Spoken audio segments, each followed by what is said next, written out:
Но после вече взе да се чува така най-редовно. И сега тук има още кръвовата сватба.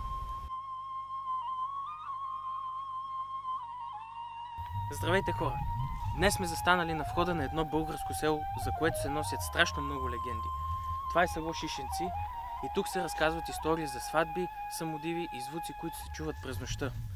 Днес съм дошъл с Боби и нашата цел е да пренощуваме тук, за да видим дали има истина в тези истории. И на такова, но си викахме как ще го кажем това, защото ще кажат тия са мръднали от съкъла, какво да такова и така, и са крили, не са казвали. Но като тая музика се изместила отгоре насам, и вече така много хора са го чували, но ето пак така по тая причина, че могат да ги направят на луди, на такова и не са смяли да споделят с той и с Оня. Заради това са си мирвали, нали, не са казвали на никой. Но после вече взе да се чува така най-редовно, вечерно време, така по тъмни доби, какво викат бабичките. И започва тая музика, свири даже някой вика, ама това каза свири музика, някои са весели. Да, ма се установи, че не е веселба. Тук имахме една лекарка, тя се опита да заснима с момченцето си. Той сега е в телевизия Видин, работеше, сега не знам дали работи все още. Те имат работаща, може и той да го е правил. И той има филм засниман тук. Но той беше тогава дете, когато беше с майка си. Тя майка му рускиня и се опитаха и нищо не можаха да заснемат. Просто излиза чисто, но няма музиката, няма всичко излиза, но това не се е записва. На това нищо не се е записва. Нали, куче шкела и на домашно куче са записвано, но това не. И така, че има някакви, нали, такиви... Ние им викаме самодиви, защото нека да са извънземни. Защото така са викали нашите баби, дедовци, така са ни разказвали, така го казваме и ние. А сега какво и що е, никой ги не е виждал, никой ги не е срещал. Не тая какавътка тук горе на полето вика, ама не, това са кучета. Добре да кучета, дайте да ги видим тия кучета. Чакало си едно обикновено куче, само че е по-слабо, не е така охранено, не е такова и си е същото. А и с нощи, например, с нея съм си пущила козите, че не можах така да ги пусна по-рано, защото са на по-Иван. И почват такива така, добре, това с нощи. Така, съгласна съм, че това да са кучета. Викам, добре, каковътки, като и ти казваш, че тия кучета трябва да са много. Това трябва да е глутница от кучета. Това се движи горе във въздуха, бе. Тия викове, тия такова са горе във въздух. Викам, добре бе, ора, кажете ми някакво животно, прилепили, орелели, каквото речете да е, ама да се движи горе. Да. Ето и тогава, когато съм копала, това е горе тия гласове, не са доле. Дали се вижда някакво нещо? Какво дали се вижда? Те дали се виждат, дори и чакалите дали са видяни от някого? Не. Да. Всичките викат тия ловджиите особено, това са чакали. Добре де, като са чакали, айде да идеме на нощ и да ги вардеме тия чакали, да идеме къде на вървище ли. То беше някъде към 11-11:30 на това. Сега вие дали ще до вечера чуете нещо или не мога да кажем, ама пожелавам ви успех. Ще останем и ще видим. Да, да си има някои божи сили, където не можем да кажем, че ги няма и не можем да се преборим. И ето никой не дойде, нали, така да каже какво е, що е, нали, да се направи някакво проучване, както и с тия такова, дето се прави, нали, за изследвания, където намират тия разкопки, тия неща. Значи преди нас е имало човечество и ето даже много по-било напреднало от нас, като погледаш какви артефакти, какво разкриват и такова, дето сега не мога го направиш с нищо. Ето тия са имали тия финните такова и са ги правили и са могли. В Шишенци един полтергайс. Той беше там на края на селото. Аз съм била дете, когато това някъде на 4-5 години. И това в това село е преживяно, но е било много отдавна. Ето, значи аз съм на 64-65 карам. Некъде най-много да съм била 5-6 годинки, когато това се случва. Да, доста отдавна е било. Но тогава не са се случвали такива неща. Хора, баба Нарциса ни каза за някакъв камък, който има древни надписи или както тя каза иероглифи на него. Затова с Боби ще отидем да се опитаме да го намерим. Тя горе-долу ни обясни къде е. Затова се надявам да го намерим. Ей хора, в момента сме има много вятър. В момента сме на другия край на селото. Тук се вижда и табелата някъде. Ето я. Този камък, както баба Нарциса ни го описа, каза има асфалт, черен път и едно самотно дърво. Мисля, че ето там, защото само това дърво е самотно. И в момента с Боби отиваме на там. Вече доближаваме, обаче тук има посеви и ще внимаваме да не стъпкаме. Там има нещо до дървото, но не знам камък ли е или ствол на друго дърво. Сега ще го видим.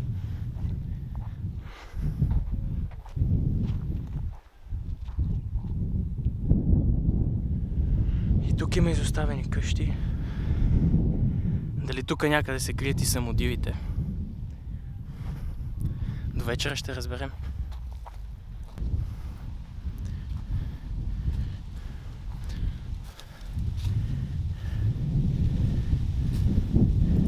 Това голямото е... камък е, бе.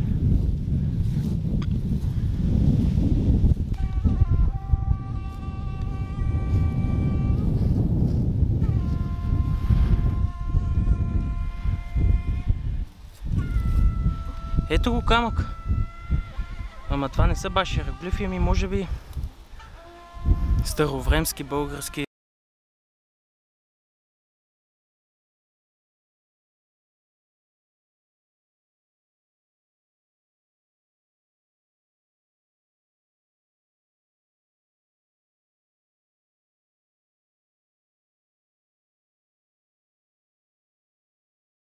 Часът е точно 13:00 и в момента с Боби сядаме за импровизиран обяд. Като даже яденето ще ни е така примитивно през целия ден, защото нямаме друг избор.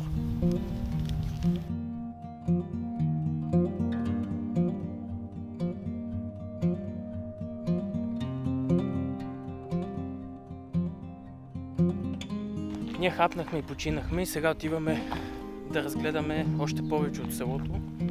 В момента около 2 часа и предполагам повечето хора почиват, така че се надяваме добри вечер да срещнем още някого. Но за сметка на това ще разгледаме цялото село до тогава. В момента търсим една чешма, която казаха, че е наблизо, да ходим да се охладим малко и да си допълним шишетата с прясна шишенска вода. Обаче не знам дали сме на правилния път. Един човек ни каза на пътечка, където е окосена. Сега ще видим. Тук има толкова изоставени сгради и всичко е рухнало.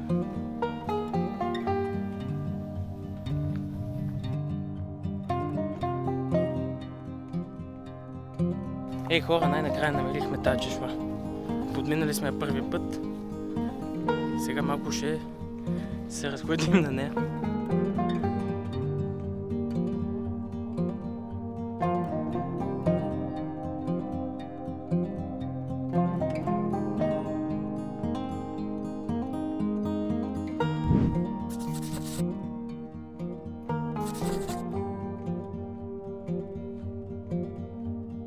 Село Шишенци е доста малко и още сутринта, като пристигнахме, успяхме да го обиколим цялото няколко пъти за около 2 часа.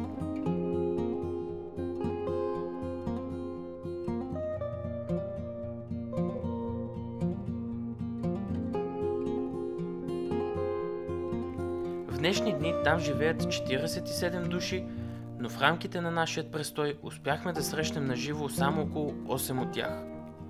Сигурно забелязвате в кадрите от дрона, че се виждат повече дървета отколкото къщи. Това е защото има страшно много срутени и изоставени сгради, криещи се под техните корони.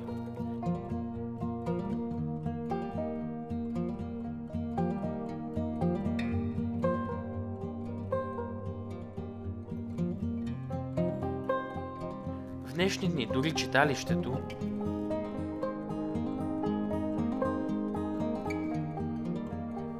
хлебарницата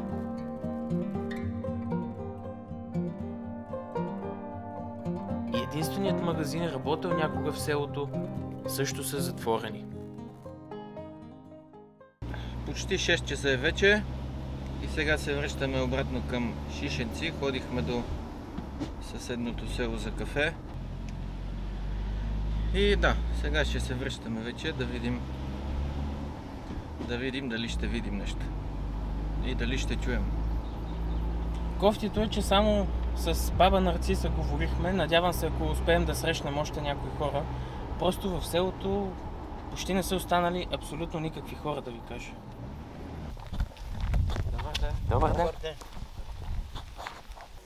Ние ще останем да пренощуваме тук, да видим дали ще чуеме нещо. Не, няма да чуят. Освен чакали, друго няма. А те къде са те чакали? Някъде от... Не, те се чуват навсякъде. Да. Те се чуват навсякъде. Особено, его вчера, кажи си по това време, се чуваха тук отсреща. Там отляво. Да, навсякъде те чакалите се чуват. Да. И сега тук има още кръвовата сватба. А това е друга легенда. Пак също с това. Аз пак съм го казвал за тази кръвова сватба. Сватба. Хора се веселят и изведнъж всичко потъва, изчезват и край. И затова е кръстена кръвовата сватба. А дали някои мислят, че от нея се чуват тези шумове, а не само диви или не се знае? Не се знае. Това слуша. Много на времето има хора, които са ги чували така. Обаче при те не могат да се пристъпи. Да. Те усещат и бегат.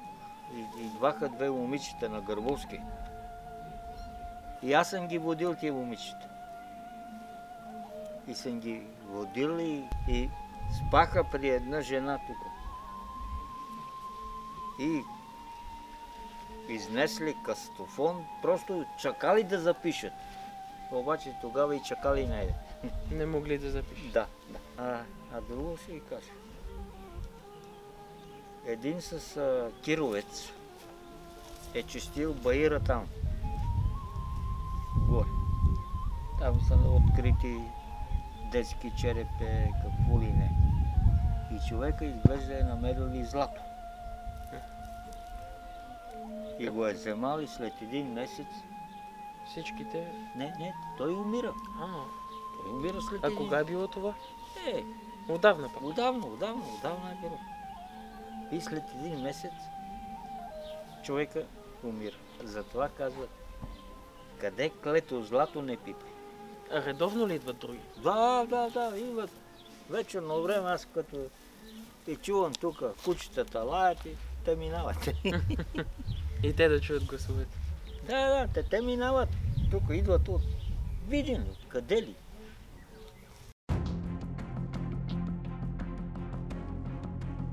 Хора, часът е 9 без 10 и след още малко време ще се стъмни. Ние правим една поредна обиколка. Видяхме се отново с баба Нарциса.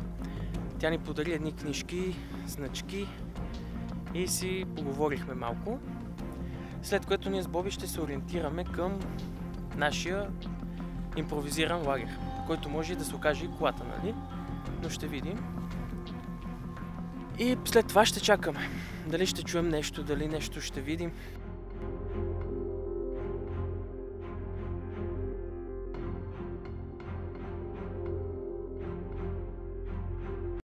Хора, часът е 10 без 20 вече. И ние си намерихме място за нашия къмпинг, което всъщност е същото, на което ядохме по обед. И сега ще оправяме палатките.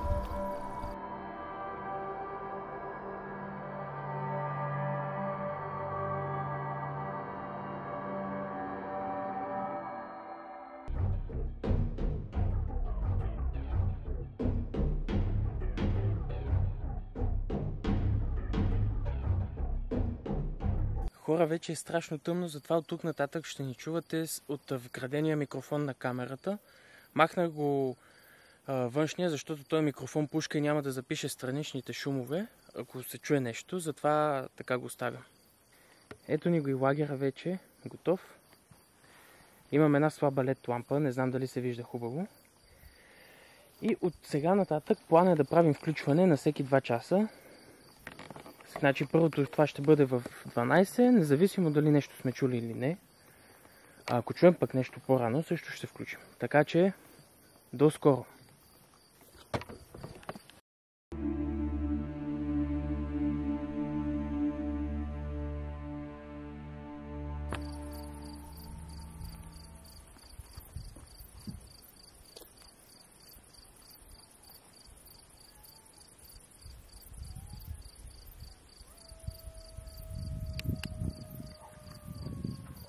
Хора!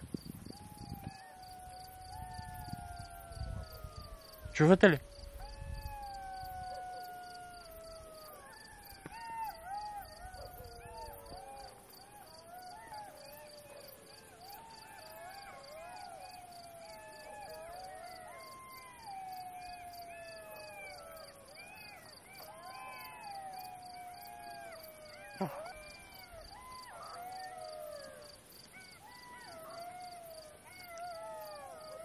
Между другото това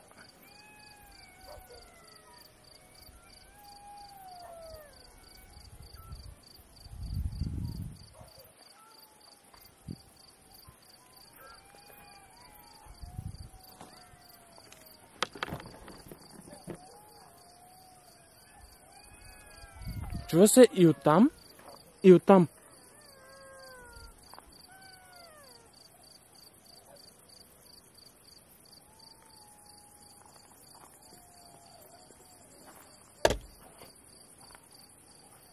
Ма не свети така в очите, ничего. Това ако са чакали са ни надушат яденето. Няма да ни нападнат, те са светили. Че е светна колата. Но ти да ни свети в очите. Извинявай.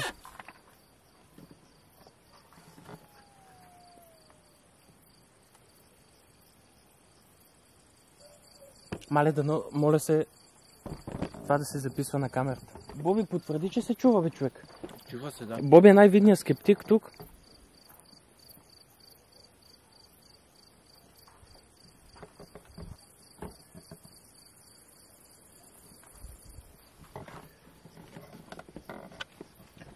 Хора, това нещо за момента спря. Приключи. Затова спирам камерата, ако почне пак пускам. Боже, толкова е тъмно, че не мога да се види нищо тук. Хора, правим една бърза преценка на това, което чухме. За сега с Боби сме на мнение всъщност, че това са глутници чакали, които като едните бяха между другото зверски близо. Другите се чуха в долния край. Снимам се тъпо, защото толкова е тъмно, че нищо не се вижда. Ето го и Боби. С колата се снимаме. И в смисъл доста... самите звуци наистина доста наподобяваха повече чакали, отколко женски гласове, викове и такова. За сега няма нещо, което би ни разколебало, да ви кажа. Боби, нали така? Финишно? Да, оставаме. Категорично оставаме. Абсолютно. Слушайте.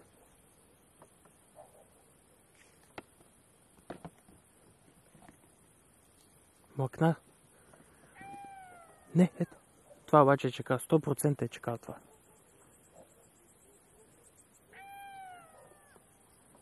Дали не надуши нас?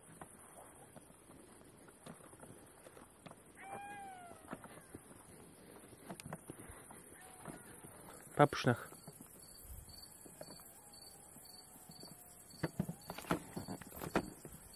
Опа, извиняй, Боби.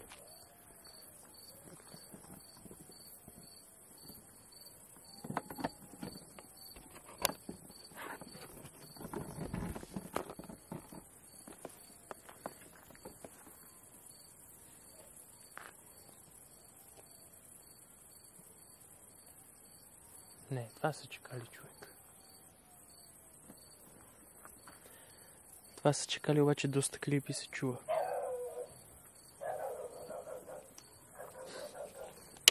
По-добре да се връщаме, ако искаш.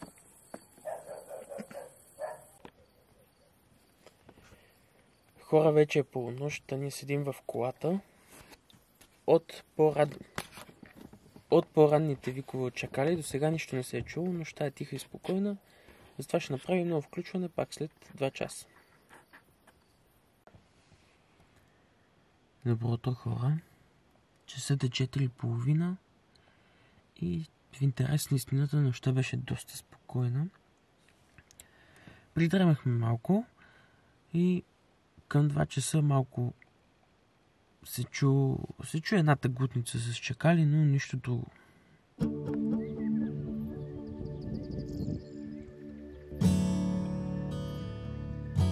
Хора, вече е 7 часа. Ние отидохме до чешмата малко да се поосвежим. Сега ще се качим догоре да кажем чао на баба Нарциса и дядо Тафин и си тръгваме от Шишенци. По-рано забравих да ги снимам, но баба Нарциса ни подели тези 2 книжки с тази брошурка Гулско мяшано. Книжките са история на Шишенци, писана през 2009, а Гулско мяшано им е като събор за правене на най-добрата шарена сол. То всъщност и на техния диалект точно това значи. Зависи от скептицизма на човек. Всеки сам за себе си може да реши в какво да вярва. Някои хора може да кажат, че просто не сме дошли в правилната вечер или въобще не сме записали правилните звуци.